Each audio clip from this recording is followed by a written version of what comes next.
This audiobook of the Armed Forces and the Revolution is an essay by Vladimir Lenin, which was first published on November 15, 1905. The insurrection at Sevastopol continues to spread. Things are coming to a head. The sailors and soldiers who are fighting for freedom are removing their officers. Complete order is being maintained. The government is unable to repeat the dirty trick it played at Kronstadt, it is unable to engineer riots. The squadron has refused to put to sea and threatens to shell the town if any attempt is made to suppress the insurgents. Command of the Okakov has been taken over by Lieutenant Schmidt, retired, who was dismissed from the service for an insolent speech about defending, arms in hand, the liberties promised by the manifesto of October 17. According to a report in Rus, the term fixed for the sailors' surrender expires today, the 15th. We are thus on the eve of the decisive moment. The next few days, perhaps hours, will show whether the insurgents will win a complete victory, whether they will be defeated, or whether a bargain will be struck. In any case, the Sevastopol events signify the complete collapse of the old slavish order in the armed forces, the system which transformed soldiers into armed machines and made them instruments for the suppression of the slightest striving after freedom. Gone forever are the days when Russian troops could be sent abroad to suppress a revolution, as happened in 1849. Today the armed forces have irretrievably turned away from the autocracy. They have not yet become wholly revolutionary. The political consciousness of the soldiers and sailors is still at a very low level. But the important thing is that it has already awakened, that the soldiers have started a movement of their own, that the spirit of liberty has penetrated into the barracks everywhere. Military barracks in Russia are as a rule worse than any prisons. Nowhere is individuality so crushed and oppressed as in the barracks. Nowhere are torture, beating and degradation of the human being so rife. And these barracks are becoming hotbeds of revolution. The Sevastopol events are neither isolated nor accidental. Let us not speak of former attempts at open insurrection in the navy and in the army. Let us compare the sparks at St. Petersburg with the fire at Sevastopol.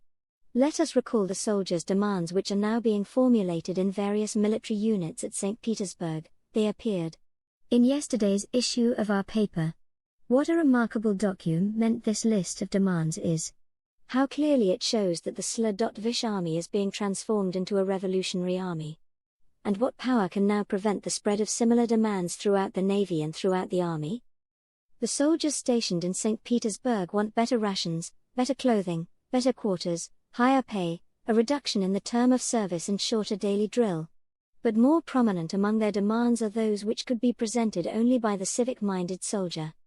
They include the right to attend in uniform at all meetings, on an equal footing with all other citizens, the right to read all newspapers and keep them in the barracks, freedom of conscience, equal rights for all nationalities, complete abolition of all deference to rank outside the barracks, the abolition of officers' batmen, the abolition of courts-martial, jurisdiction for the civil courts over all military offences, the right to present complaints collectively, the right to defend oneself against any attempt on the part of a superior to strike a subordinate. Such are the principal demands of the soldiers in St. Petersburg. These demands show that a great part of the army is already at one with the men of Sevastopol who have risen for liberty. These demands show that the hypocritical talk of the henchmen of the autocracy about the neutrality of the armed forces, about the need to keep the forces out of politics, etc., cannot count on the slightest sympathy among the soldiers. The armed forces cannot, and should not be neutral. Not to drag them into politics is the slogan of the hypocritical servants of the bourgeoisie and of Tsarism, who in fact have always dragged the forces into reactionary politics, and turned Russian soldiers into henchmen of the Black Hundreds, accomplices of the police. It is impossible to hold aloof from the struggle the whole people is waging for liberty. Whoever shows indifference to this struggle is supporting the outrages of the police government, which promised liberty only to mock at it.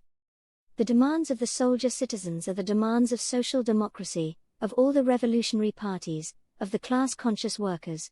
By joining the ranks of the supporters of liberty and siding with the people, the soldiers will ensure victory for the cause of liberty and the satisfaction of their own demands.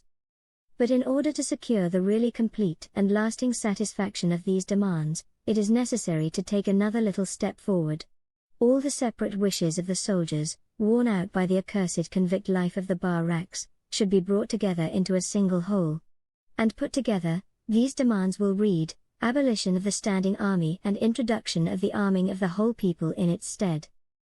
Everywhere, In all countries, the standing army is used not so much against the external enemy as against the internal enemy. Everywhere the standing army has become the weapon of reaction, the servant of capital in its struggle against labor, the executioner of the people's liberty. Let us not, therefore, stop short at mere partial demands in our great liberating revolution. Let us tear the evil up by the roots. Let us do away with the standing army altogether. Let the army merge with the armed people, let the soldiers bring to the people their military knowledge, let the barracks disappear to be replaced by free military schools.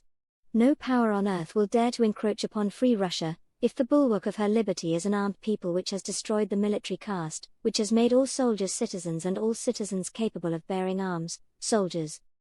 The experience of Western Europe has shown how utterly reactionary the standing army is. Military science has proved that a people's militia is quite practicable, that it can rise to the military tasks presented by a war both of defense and of attack. Let the hypocritical or the sentimental bourgeoisie dream of disarmament. So long as there are oppressed and exploited people in the world, we must strive, not for disarmament, but for the arming of the whole people. It alone will fully safeguard liberty. It alone will completely overthrow reaction. Only when this change has been effected will the millions of toilers, and not a mere handful of exploiters, enjoy real liberty. Thank you for listening. Remember to like and subscribe for more Marxist content.